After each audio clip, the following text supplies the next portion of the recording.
کہ ہمارے لیے اس روئے زمین پر سب سے زیادہ معتبر ترین ذات مبارکہ جو ہیں وہ ہیں سیدنا و مولانا امام اعظم شفیع المسلمین رحمت للعالمین نبی کریم صلی اللہ علیہ وآلہ وسلم کی مبارک ذات۔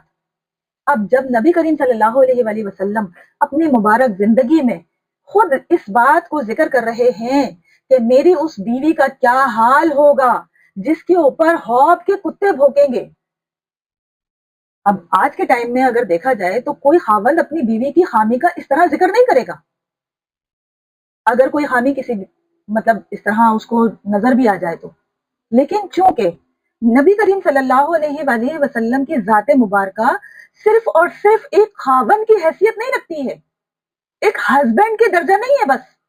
آپ صلی اللہ علیہ وآلہ وسلم تو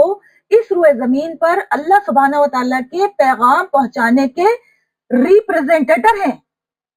پیغمبر ہیں، میسنجر ہیں، رسول ہیں، رسالت لے کر آئے ہیں، پیغام پہنچانے والے۔